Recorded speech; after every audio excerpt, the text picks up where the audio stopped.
206.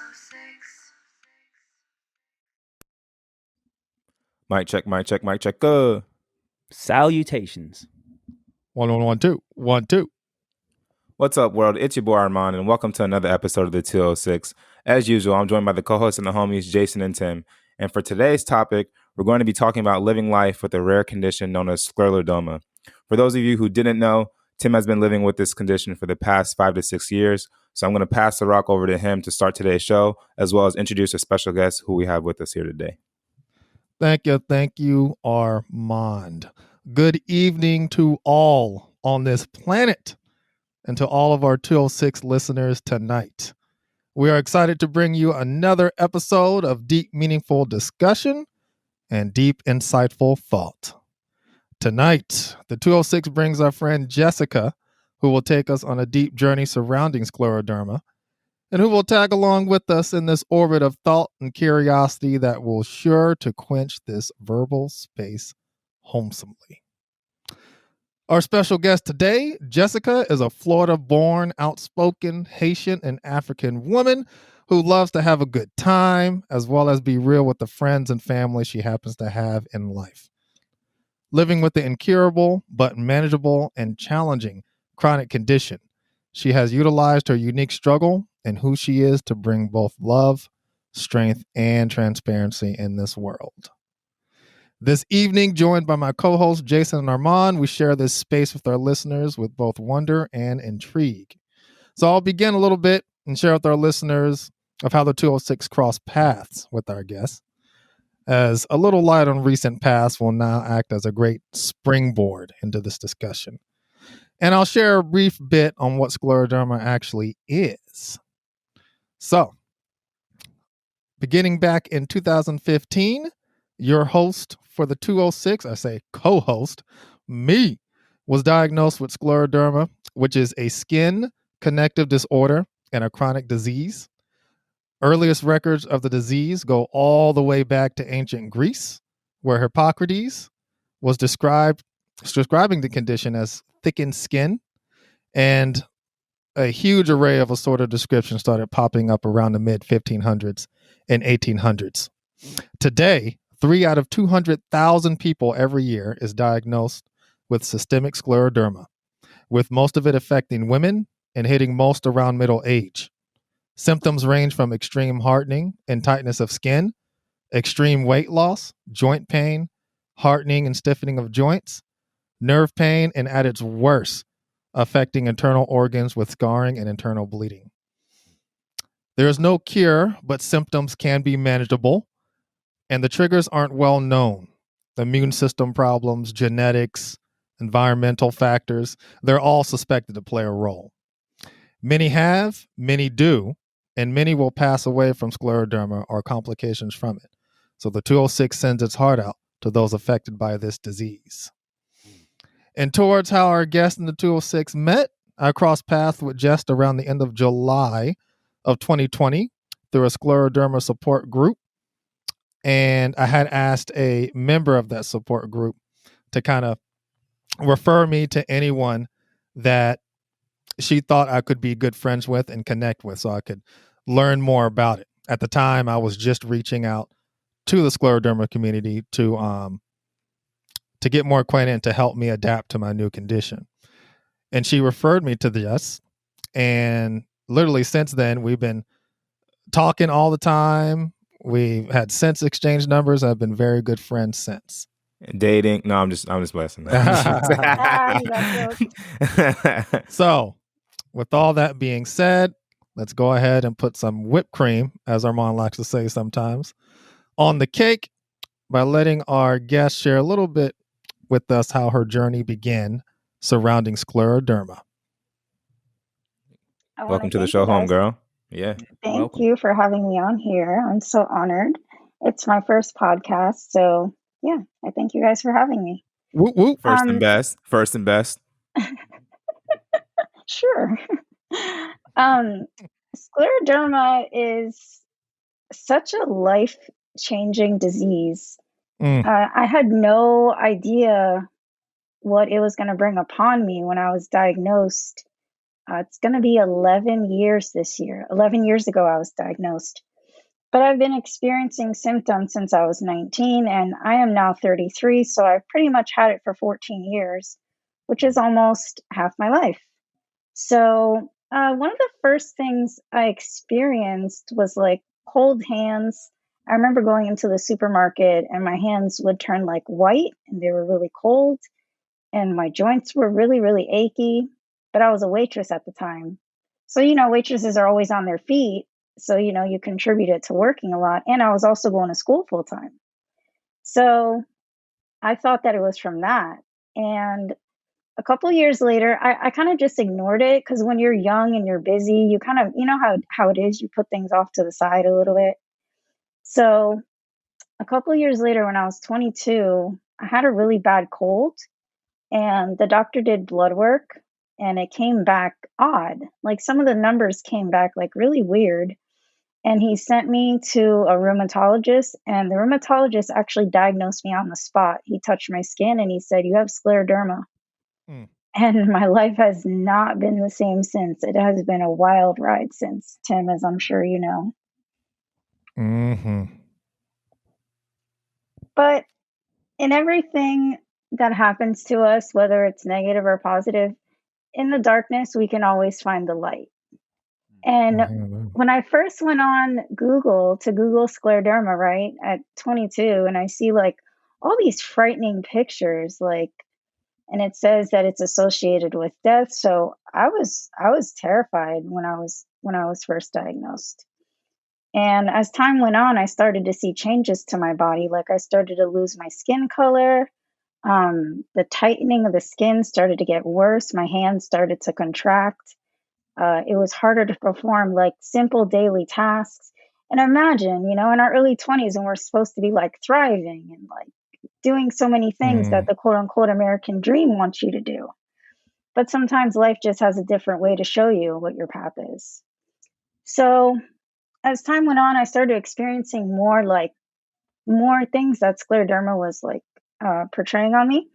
So I said, you know what? I'm going to go on Facebook and I'm going to just document my journey. And if anybody wants to come along for the ride, they're more than welcome. And I started with a couple hundred followers 8 years ago, and now I'm up to 12,000. So, Damn, girl. and it's just me being my authentic, honest self, like taking pictures of my hands and saying, you know what? If I can do this with my hands all curled up and not moving, what's your excuse?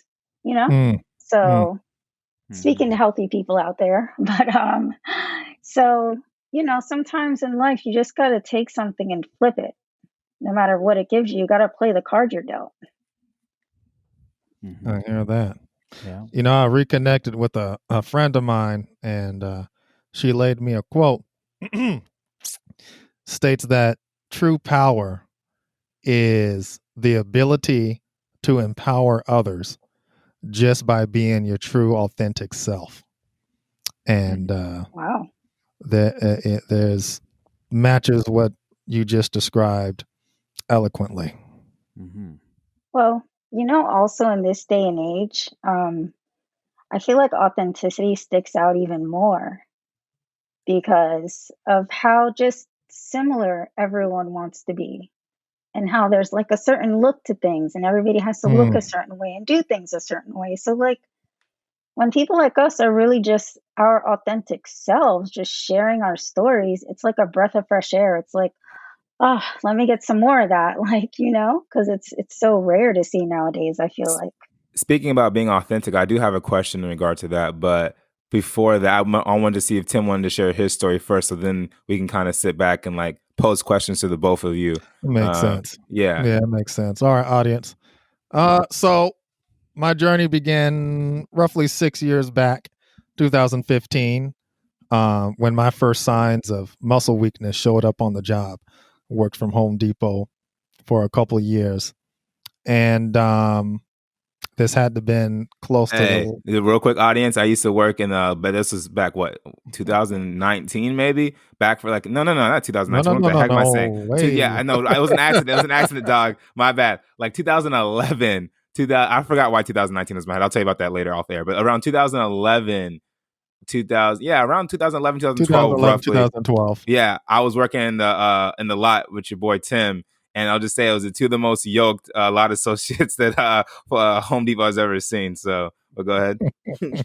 Yeah. Big, muscular, tall men working out there hustling in the lot.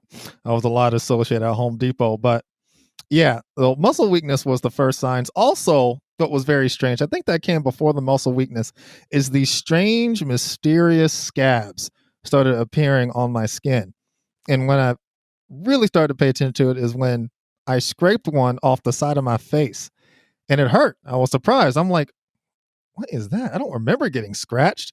And I looked in the mirror and it was, it just showed the pale skin underneath. And I'm like, okay. And then, days afterwards, I just started paying keen attention to it.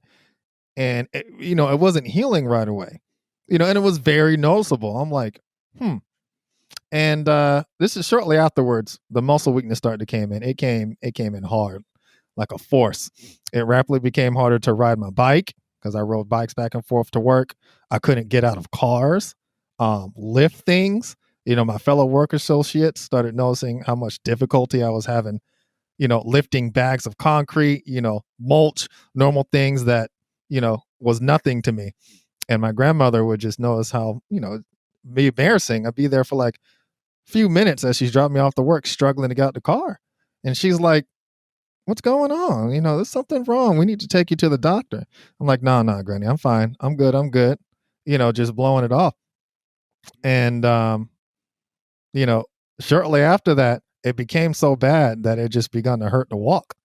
My fellow work associates like, what's going on, Tim? What's going on? I see you favoring your ankle. I'm like, I'm thinking to myself in my head, I'm like, I have no idea. And, at some point I really couldn't work.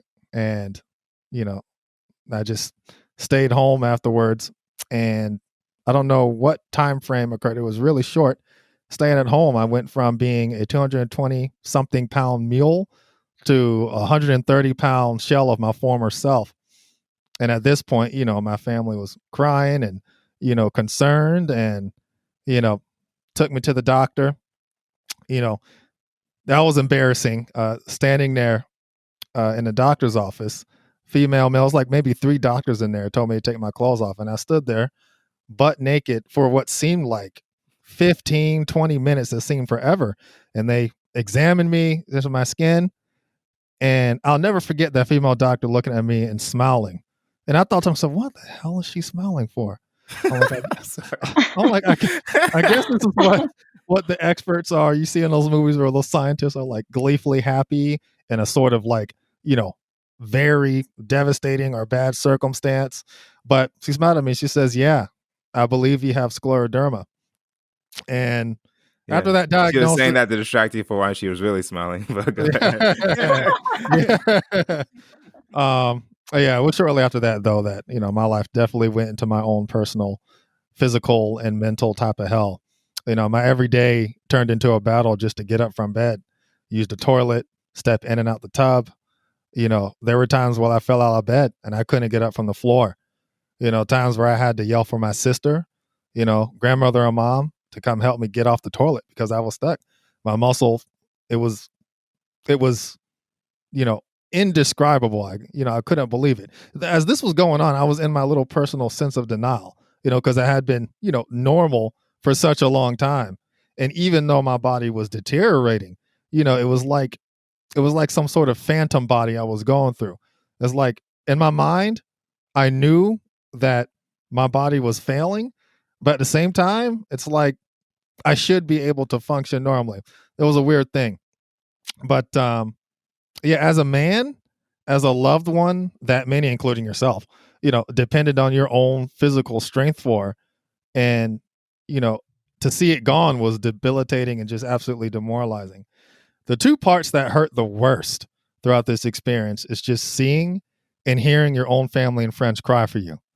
It scares me. It scared the hell out of me, and it made me feel helpless. The second part is realizing just how much I relied on my physical self-image for my confidence, in nearly every aspect of my life, including being around people. And it's, it was paralyzing and abhorrently stifling. But since then, over this 5-6 years going on now, I came a long way in my path of healing. And one of the tricks I had to learn was to tell myself that it was okay to need help, that it's okay to receive help. After living my entire life looking at myself and having others look at me as this powerful source of strength, I never could have foreseen myself doubting any of that, ever. But I did. Nearly 6 years later, again, I've made huge strides in my physical health, and my social well-being. And I have nothing but my family's love and sacrifice to thank for how far I've come, including my friends' presence in my life, including everyone in here. So that's where I'm at now. I'm doing a lot better. But scleroderma, and I imagine other illnesses out there that frankly puts you in the disability life, can be just as transformative. Yeah, we have this edge that, like, not only do we have a disability, but sometimes when you think of ailments and illness, you think of older people. That's the thing that would always get me. Like, misconception. Yeah, everybody, even upon me, and anybody could be disabled from ages 0 to 100. And it just puts us in a unique category, I feel like, because, like I said, there's an image and a perception of a certain age bracket where you're supposed to be and this and that. So scleroderma definitely comes in and redefines everything you ever questioned since your existence, pretty much. And to go through that, it's like you're a caterpillar, but then when you come out, you're definitely a beautiful butterfly. Because who I was before scleroderma, not saying like I was a horrible person, but I was a little hot-headed and I had like a major attitude, which I still got a little. Wait, Jessica, you said were? I'm still a little spicy, okay? I'm still a little spicy. You got to have a little spice in your life. But like that scleroderma it really did. It redefines a lot of things, but it's for the better, because the way I see life now, the way I appreciate it, like when you get knocked down like that, you got a lot of time to think. So just like Tim, I was the same way. Like I didn't want to ask for help, but then once you accept it, you can work through it a lot better. And once you realize you are still loved just as much, because it's harder to love yourself at that point. But once you start to love yourself and realize that nobody's looking at you some type of way, people might be sad, but they're going to adjust. And then they're going to see you as like amazingly strong. What you guys are talking about is reminding me of this concept in the Baha'i faith. And for those of you who are unfamiliar with the Baha'i faith, if you're new to the podcast, you can go ahead and check out the spirituality and religion episode that we dropped a couple of months ago. But there's this quote, and they pretty much, I'm going to summarize it, but it's pretty much saying the more you plow the soil, the more fertile it becomes. So if you take that analogy and you apply it to humans, the more you go through trials and tribulations and you face life's tests, the stronger your character is going to become. The more it will refine you as a human being. So let me ask you guys this question, because you guys have both been living with this disability for a while. Do you feel like, and this is also going back to what you were referring to earlier, Jessica, do you guys feel like you're more authentic people? Do you feel like you're stronger people? Do you feel like had you not had this condition, you would be less strong as you are now and less authentic? That's a good question. Go ahead, Jess. I definitely was always the person that people came to in time of need, or if they needed advice, or just, I was always like that rock. And I still am more so. I mean, I would say scleroderma did make me stronger and it did make me more authentic. Maybe it just fine-tuned who I was and took out all the garbage, Like it just kind of sharpened. Maybe I was a dull pencil before and it like took it and it sharpened me up and brought out like all those good qualities even more, because I always had good qualities, but they were balanced out with, toxic behaviors and such. So I definitely do think that just, you know what it is? It's because scleroderma gives you a lot of patience. Like when you have a disability, you got to wait for others to do things for you. And when you're living on everyone else's time, it really humbles you. And Mm-hmm. that patience teaches you a lot. And I already had a little bit of patience because I was a preschool teacher for 2 years. I love kids before I had scleroderma. But this kind of patience, I mean, think about it. Like if you had to depend on somebody else to do your daily tasks for you, so basically that means that you have to plan everything out to their schedule. Mm-hmm. I'm living on other people's time.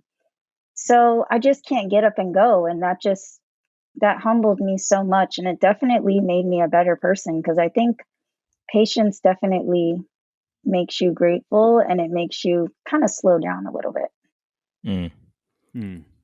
I have a few other questions, but I wanted to pass it over to Jason. No, You've been quiet, doggy. Tim was going to answer, and then I have a question. But Tim, go ahead. No, my bad. Go ahead, Tim.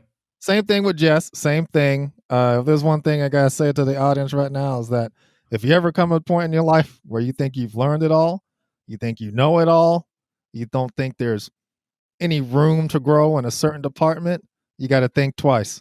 Think twice. Jack. Because before I got scleroderma, I considered myself a sort of deep and authentic individual, and there was a percentage of me that felt like there wasn't too much for me to go.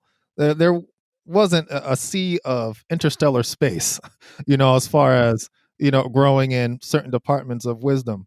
And I was wrong, Yeah. I can attest to that, because before you had scleroderma, you didn't know anything, and after you got scleroderma, you still don't know anything. So I mean, but no, I mean, it's absolutely amazing to have this wave of sensitivity, of scope, of depth, and clarity come through after just a hellfire of a life of a change.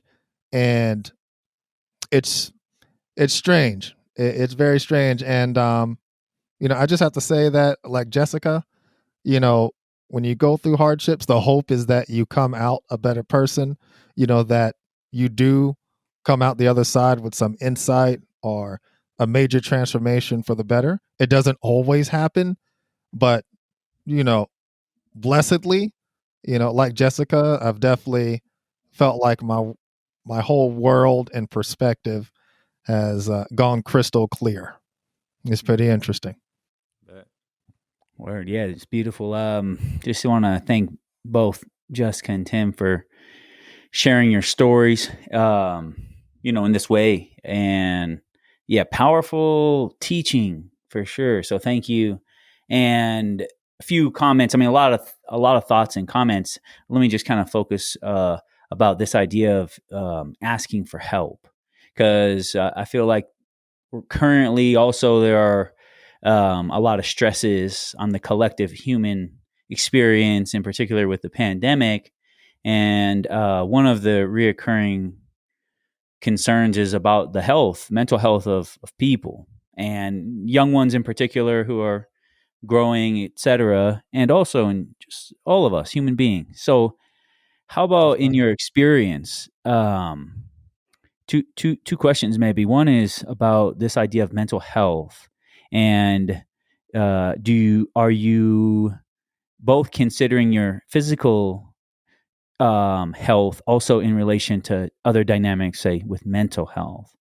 And then I guess speak freely about that, and then maybe just one other thought in it is about asking for help, and maybe I'll save that question for later, because I'm just curious about your community and who are some of those people who are walking with us, who are helping us, who we rely on, whose time we're asking for. I know there's so many who in life it takes to raise us up. So I'm also curious at these stages, who are the ones assisting us? So kind of a two-part open-ended question. Speak on it as freely as you'd like, but the idea of the mental health component within the scleroderma experience, as well as who are those people in your community, in your life, in your family who are walking with you in this journey.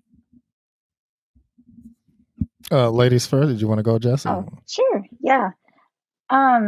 So in the community, like, I have to say, I have been really blessed to have my friends and family stick by my side and adapt to every downfall that I've had. And I grew up in a really big Haitian family, and Haitian people, they're just so jolly and helping and caring and understanding. And so that's the type of family I grew up in by default. Like, you need this, I got your back. So, as far as my community goes, I've been very blessed. Like, recently, I haven't been able to drive too good. So, what I was doing is I was still kind of driving, even though I really shouldn't be, because my arms are kind of like not really working too good right now. So, you know why I was still driving? Because I felt guilty to ask people for a ride. This also ties into asking for help. So, because driving was like that one thing, man, that I still had. Like, independent. yeah, so like, I have my car and I could just, okay, where are we going? What are we doing? We're going to meet up here. Okay, great. So now it's, can you pick me up? And I mean, I've been driving since I was 16. I'm 33 now. So like, it's been a bit of an adjustment, but the community that I have built around me is backing me so strong. They say it before I do. They say, do you need me to come pick you up? Because I will, and I'll drop you off. And so just the little things. My friends have taken me to the doctors. My family has raised so much money for certain treatments for me. So, what's funny? I know support was always important, but the word community was something that I came across with you guys when I met all you. And you guys made me realize, like, how many pieces to the puzzle it actually takes. Like, I always say, oh, yeah, good support. I mean, you can have good support virtually, you can have good support over the phone, but like that real community that really can get you through like the inner workings of life, all the way down to my nurse who comes every day to help me. I have a nurse that comes and she washes my hair and she gets me ready for the day. Like, that community is really what's getting me through this whole disease. So it is super important to have that around. And I'm very, very grateful and blessed every day for that. What about you, Tim? What's your community made of? Yeah. Same thing over here. I've been a one-man army most of my life leading up to 2015. Everyone looked up to me, family depend on me, physically lift stuff, go back and forth to work. Friends depend on me to be emotionally and spiritually there, mentally. And this has certainly put all of that to the test. I think luckily I have a monster of an appetite when it comes to the level of socialization I enjoy in my life with many different people. I think a bottomless imagination also helps out a lot because it doesn't take too much for me to be stimulated, rarely come across boredom. And I really think those factors, including everyone's love and support, really helped me through the mental and social impact of this disease. And one of the first things I wanted to know when I first met Jessica and other scleroderma support group members was, what is your social life now? That's all I wanted to know. I didn't even want to know about doctors, medicine and therapy. Like, my main concern was, hey, how has this affected your social life? In every way: romance, friends, family. How do you feel when you're out in public? How does it feel for those who've had this for such a long time? over the years? Has it gotten any better for you? What is it like between, people with illnesses specifically? I had this, image in my mind that, if if everyone is going through it, the people I'm surrounded by, then maybe it will eliminate a lot of the social barriers, the social norms and stereotypes that everyone normally goes through, without the disability limitation. And I'm learning that everything is more than meets the eye, and nothing is like anything I expected it to be, which is humbling in retrospect. But, there are definitely realities, social realities, and mental realities that I'm having to adapt to and continue to adapt to, in large part because disability, death, a lot of negative aspects of life's course isn't too well accepted by society. We aren't used to it.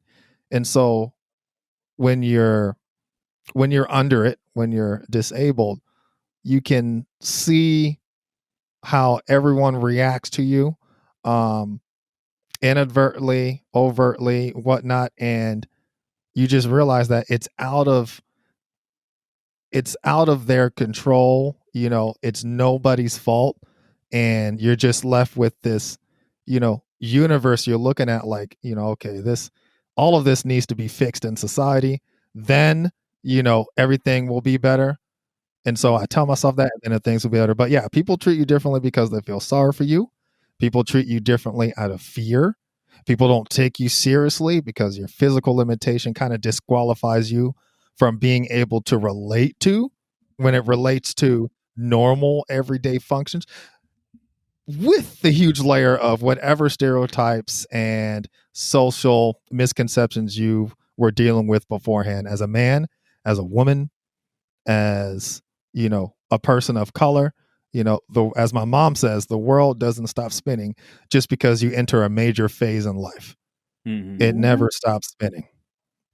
But yeah, I'm improving, moving on, and I'm doing good as far as the mental aspect's concerned. It's definitely a transformation.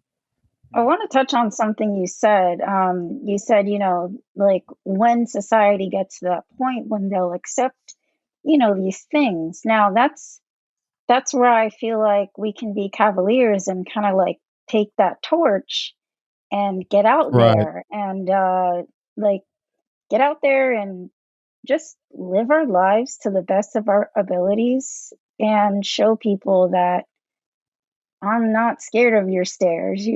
That's how I felt when I first started to lose all my color on my skin, because I have like caramel skin and then all my skin turned white. Right. A lot of it came back, but I still have a lot of discoloration on my neck. And so I used to go out in public and think like, man, like these people are staring at me, and they do. And now when I go out, I just don't even notice. I used to be so, so, so self-conscious in the beginning. And I don't know, I don't even notice. I don't know what happened. I don't know if it's because I accepted it and was like, whatever, I still look amazing. I don't care if you're staring. Like I have these little business cards that have my Facebook on it, and I hand it to them, and like we got to be the change to show Right. society to not be scared of us. We got to bridge that gap, Something you guys are saying that I'm thinking of, and this is just my own personal observation. It doesn't mean it's necessarily the truth. But whenever you have someone who has, whether it's a disability or they just get like in a singular accident, but anything that affects their physical appearance, which we've attached so much of our sense of identity to, which we talked a lot about in our very first episode with Nava, when she's talking about her condition, alopecia, and all of her hair falling out, that those are they're very humbling. They're humbling for a few reasons. One, especially if it's something that limits you physically, it's very humbling because you realize, okay, I don't really actually have control. As you guys said, you had to learn to ask for help.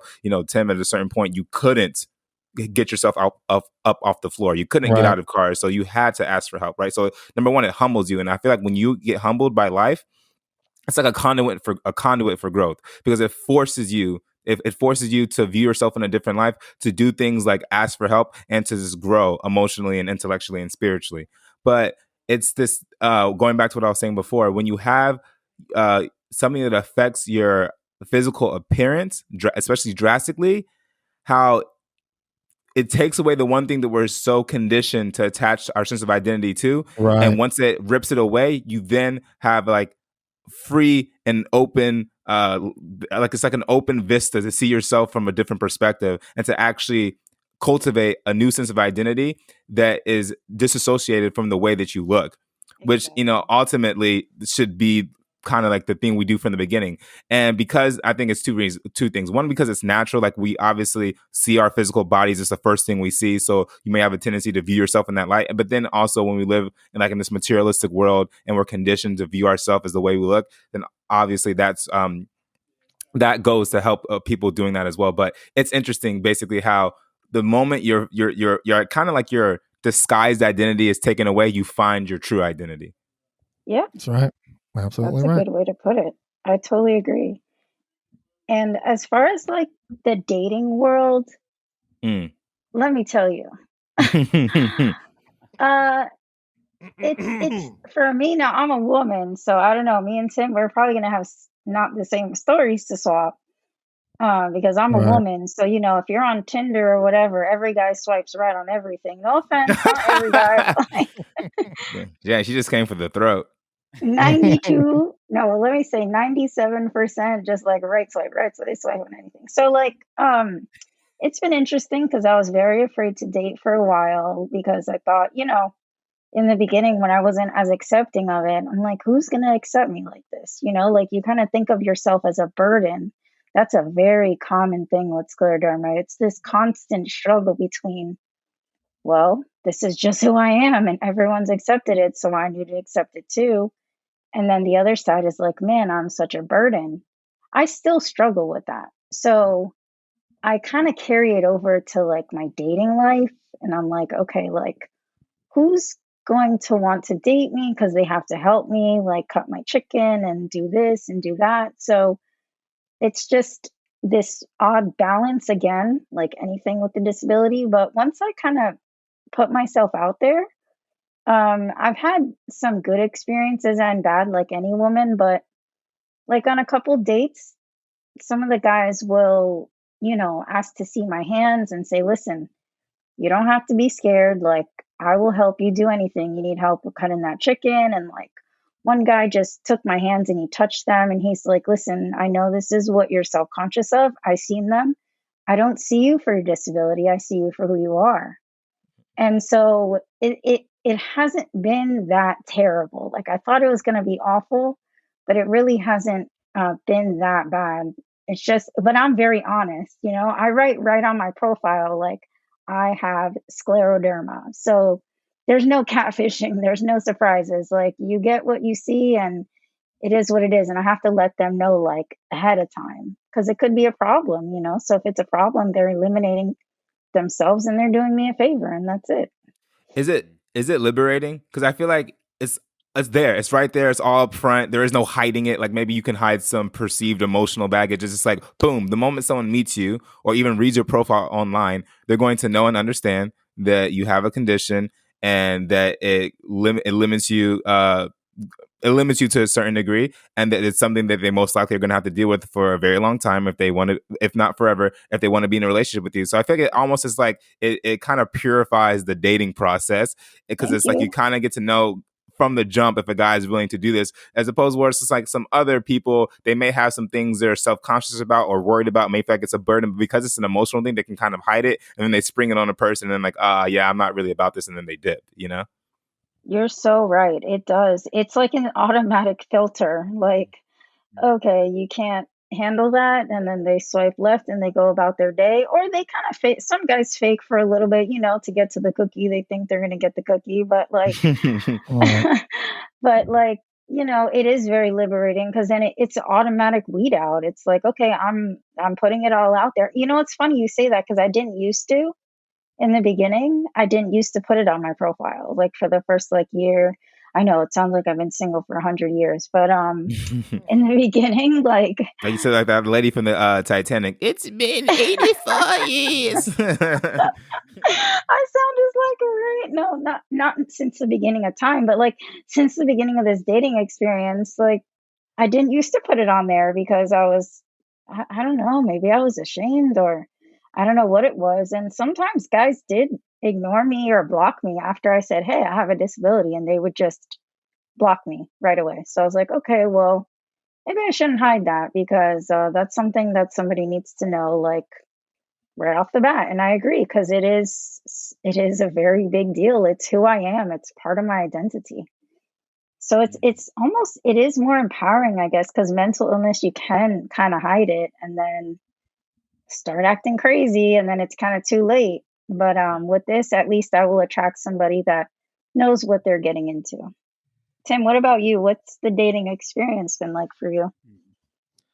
Yeah, mine's has been interesting. I think because I'm so cerebral in my relationships in general, romantic or otherwise, and one of the key factors I'm looking for in a romantic partner is very internal, communicative, very social in a way that it's made it easier for me to be okay with not fulfilling, according to my perspective in my head, the physical department that I used to feel confident and satisfied with as far as what I can put on the table to a potential romantic interest. I've been working really hard in the last 5 years to come to some sort of arrangement and acceptance with myself as it relates to potentially being single for the remainder of my life. And I found that my condition, when I do find myself in these romantic spheres, like Armand and Jess just said, uniquely it rips off a layer of weeds and vines that a normal functioning person would probably have to cut through to just get to some form of clarity between a romantic interest. When you're disabled, you're disabled. There's no hiding it. There's no being confused about it. Everything is just laid bare. And because it's such a transformation, it also helps to rip down um, layers of blindness with your partner as well, because it cuts to the chase. Excuse me. It's very humbling. It's a very sincere appearance and matter, and it motivates and influences both parties to be more serious and more humble than not. That's what I was gonna say. And yes, it's had that unique experience. But I've personally, on my personal journey, as far as romance is concerned, I'm relieved and liberated at getting to my own personal point of singlehood acceptance. It has made that by itself, that journey has made it a lot easier every time I think about romance as it relates to my life and my condition. So I'm on this different weird journey, but that's where I'm at now. I'm actually currently dating an individual, and two main mountains in my romantic life me and my partner will always have to climb is obviously my condition and all that comes with it, as well as my social life. So everything in a strange way is simpler. It's hard, but it's simpler in some ways. It's really interesting. I was going to ask this because we're thinking about how it affects you in the dating realm and life in general, having this illness. It makes you guys more authentic. It helps grow your character. But I'm thinking, particularly in the dating realm, do you feel like because you have no choice but to be as transparent and forthcoming as you guys are, that it kind of elicits a certain level of transparency from the other party as well, because I feel like anytime in a relationship, anytime one person puts their best foot forward or if someone shows that they can be transparent and vulnerable, then it's almost like extending the olive branch to the other person and they can do the same. So if you guys are being transparent and vulnerable from the beginning, it's almost inherently you have no other choice because your condition makes you that way. Do you feel like your partners are kind of on a more expedited timeline to do the same for themselves? Yeah, it's funny you say that. Armand, can you be my psychologist? Because like you were so on point. But no, it's just it's true. Like I'm trying to think, and like I think that's why I've had okay experiences. Like I'm not saying I met Mr. Amazing 100% wonderful, because obviously he's out there somewhere. But Yeah, because you didn't the meet me until like a month ago. I'm joking. what's it called? Yeah, no, like it's just these guys, I'm telling you, like that's one thing I do appreciate. And I didn't even ever look at it from that perspective, is because I'm being so authentic, but I've had such good experiences with honesty and transparency and authenticity. And these guys are super, super honest. Like, hey, like I want kids, so this isn't going to work out. Or Mhm. maybe when we do start dating, we set like certain like guidelines, like, okay, I can do this or I can't do that. And they're very, very almost painfully honest, I guess you could say, but I wouldn't have it any other way. I It's love good. pure honesty, because I don't want no little player lying to me and like, I don't got no time for these games. Like, you see what I'm going through? Actually, let me tell you guys a quick story about a date I went on recently. By the way, I'm not doing unsafe dating. I had COVID, it was mild, and now I Oh, kind you of had feel like, COVID. yeah, Wow. yeah. And since scleroderma is an autoimmune condition, I was curious about how it would affect people in your circumstances. So like, how did it affect you? You said it was mild. You were all Gucci. Yeah, I think because you know what? I'm actually one of my treatments that I take monthly, like it's an infusion. I get hooked up to an IV for an hour. Mm. It's one of the medications they're using to treat really sick COVID patients. So maybe that What's it saved called me. again? I think The medication, or yeah, the medication. it's not something you've read about. It's called Actemra, Oh, never mind. I thought it was the one that the never mind. I don't want to. remdesivir. Yeah, Yeah, yeah, no, I whatever. Yeah, know. yeah, yeah. Yeah, no, but I get this medication. And so basically, because, with healthy people, COVID comes in and you have a healthy immune system, so your body can overreact to fight it. I'm already sick. So my body's like, oh, what's this? Boom, boom, boom. We got it. I don't know. Yeah. I'm not a scientist. That's my scientific analogy of it. But like I am on heavy meds. It was very mild. I lost my taste and smell. I was very tired. Tim knows I was congested. We didn't know that I had it till like the 12th day. I was kind of in denial, but I don't know if I was in denial. I didn't have a cough or a fever, but like the only thing that I kind of noticed was that I lost my taste and smell. I thought I had a sinus infection because I used to always get those when I was younger.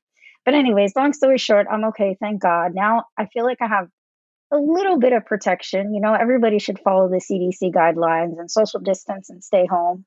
But like my personal journey, I was like, you know what? I'm going to go on a couple dates. I'm going to kind of enjoy myself right now. I'm not saying anybody should do this. But so recently I went on a date with this guy. He was nice. He was going to school for his PhD. He was from India, and he seemed very, very nice. We had good conversation. So we went out for wine. And afterwards, I thought the date went well. And he didn't disrespect me. He didn't talk about anything perverted. Like, he was very nice. He helped me. He might have even cut some food for me. I think he did.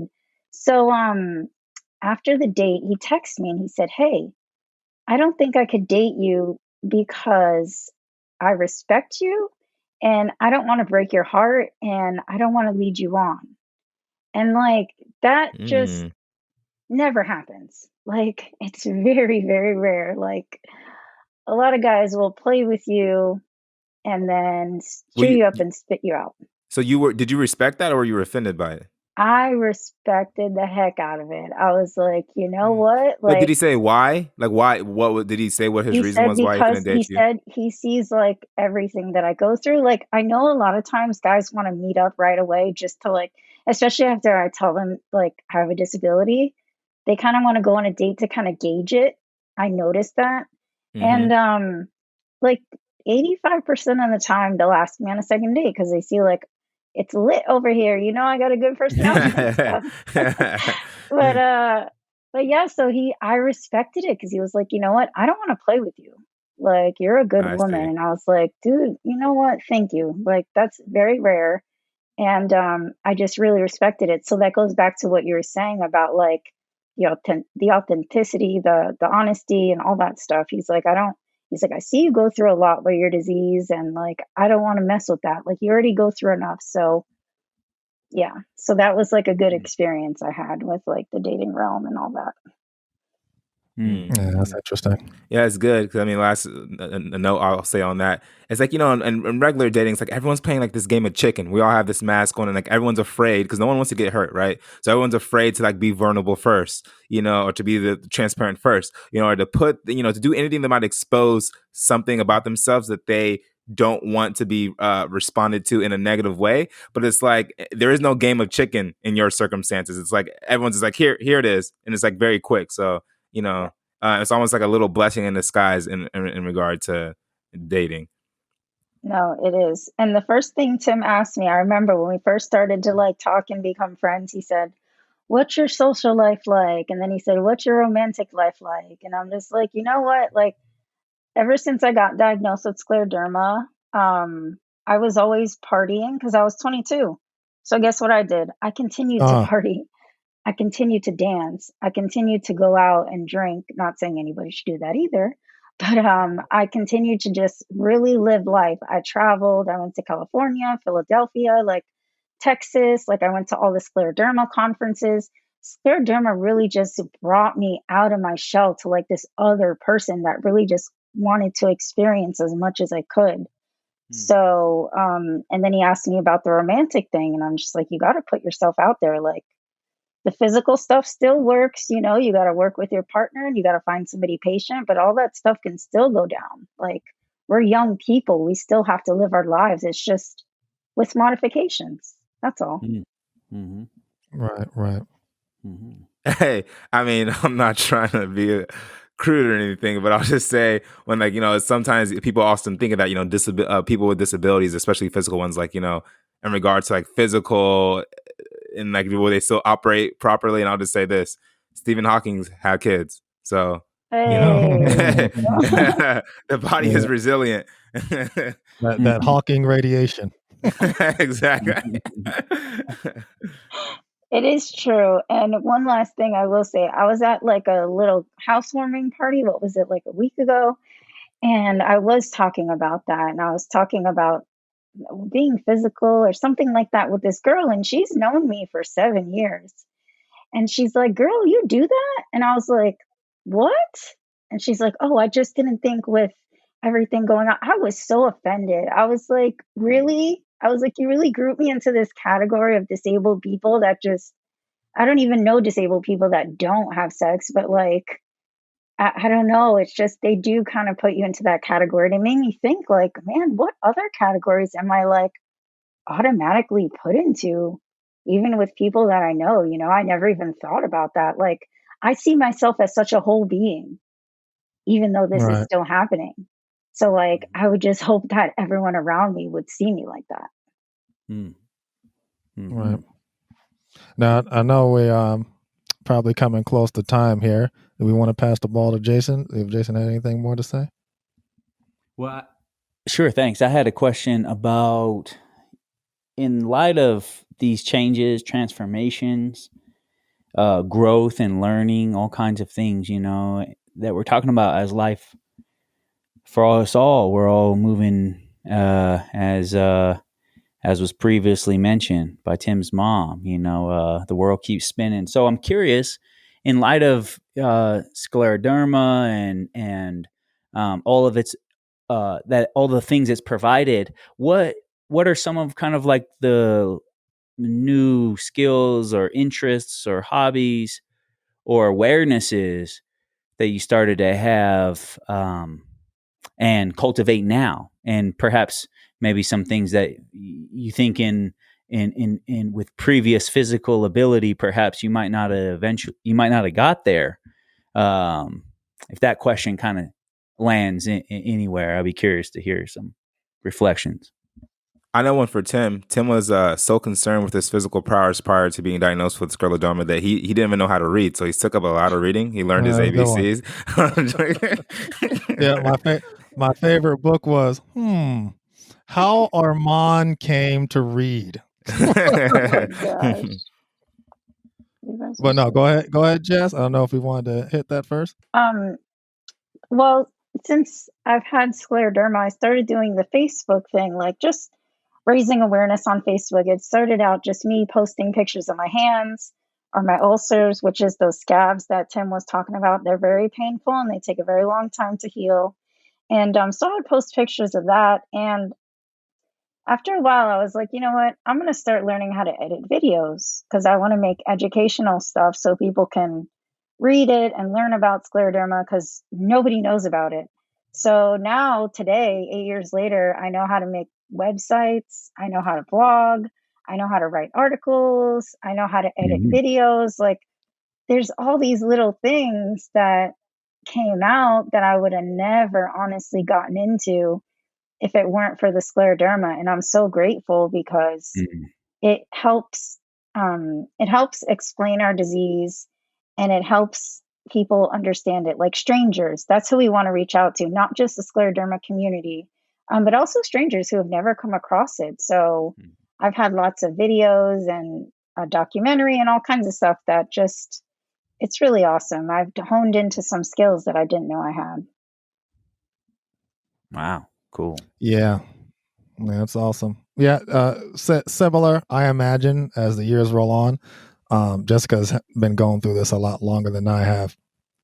I, in a respect, has just started, and yeah, there's a lot of opportunities that pop up just in general. But for me, I think my favorite one is just more opportunities for deep, meaningful spaces, whether that's through conversations, interactions, family and friends. Your condition brings about its sincereness and seriousness.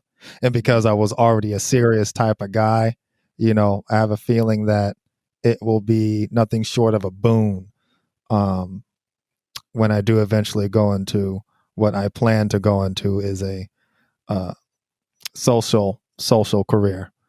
So we'll see what that looks like, and what's one powerful message of disability upon many others that you want to share with the world. So things are looking up. Well, let me ask you guys this, because I'm sure some listeners may be curious, maybe ended on a positive note. And this just goes back to, the actual, the different aspects of the condition. What are prognoses look like for you guys as individuals, and it's like collectively, I guess just as individuals? Like, do you guys have any hope that you may return back to full strength, or what's the, best case scenario outlook for you guys? My best case scenario is just, if I could get back to the gym, that would be great, because with scleroderma, moving is like the best thing you can do is to keep it moving. But as far as like, crap, what was the question? I don't know why I just spaced. Can you say it again? I'm sorry. Like, do you have, like, according to your doctors, do you have any chance of going back to full strength or anything close to it? So the damage, scleroderma causes scar tissue to build up. So as you know, when you have a scar on your leg or wherever, you have it forever. So a lot of the reversing of this scar tissue is difficult to do unless you do very heavy treatment. So this is most likely going to be me. I'm probably going to maintain for a long time. My prognosis, I think, is pretty good because I've had it for 14 years and my lungs are still good. A lot of patients pass away from lung failure, or they just can't eat anymore. Their whole digestive tract shuts down, or kidney failure. So there's all kinds of different ways, but thank God everything inside is okay. So I just have a lot of the skin tightening. So I just have to manage and just keep living the way I am. And I just hope I see a very old age. I'm just going to keep it moving and stay positive and always try to look on the bright side of everything. Yeah, similar hopes with Jess. I'm grateful that I can walk. When one is able to get in touch with other people in the world, who has your similar condition. You learn a lot about what their different experiences is like relative to yours. And like Jessica mentioned, this has really turned out the worst for many people. So I'm just so-called counting my blessings. I can still walk. I don't have too many further debilitating symptoms coming up. There's certain things I'm doing in my life now that is contributing to it. Again, at my worst, I was 130. It's been a long time since I last weighed myself. But when I last weighed myself, I had bounced from 130 to the 170s. And Woo! it impressed and shocked the doctors. So you feel it. You can kind of feel how far you can go every time you get out of bed, and I really feel that before my time is done, I will have regained a huge, significant amount of normalcy as it pertains to my condition, physical mobility, et cetera, et cetera. Very hopeful. There you go. Mm-hmm. Hey. Oh, good to hear that. I don't know we're being conscious of the time. I don't know if we can end it on that good note. If anybody else had any final thoughts. Well, Mm-hmm. Well, I do have. Well, let me reiterate to my audience here. Your co-host, The Dark Knight, Big Tim, me. I love to write. So does my co-host Armand, and Jessica's even written some few stuff. Jason's a wonderful artist, but I do like to bring a little bit of my poetry into these podcasts. Normally, I aim for special guest episodes from when I write up a little something to dedicate to them and the audience. But we'll see how much of that I implement as time goes on. But Real I quick, do have audience. one. It's not a competition, because not everything has to be a competition. But I'm not saying that one day we will or will not have a little poetry session on one of the episodes, and you guys can decide for yourself who you like better. But I'm just saying. Okay, go ahead, Tim. Please do. Wink, wink. All right. Dear Jessica, somewhere between bewilderment and curiosity lies the never-ending fact that within all of our lives lies a story worth more than every New York bestsellers combined and then some. We love, laugh, and live with every opportunity for the deepest plunge into every genre of each other's experiences. Rain or shine, hardships or no. My dream is that for every daydream we have of somebody else, somebody out there is daydreaming of every one of us. Life is a chapter written in every breath we take. The 206 thanks our guest and listeners for being a shining example of that dream. Love, safety, and good health to all. That was beautiful. Thank you. And thank you guys for having me. This was so amazing. No doubt. Thank you for coming on and gracing us with your presence, homegirl. Of course. Thank you. Yeah. Jason, you have any final thoughts? Anything to say?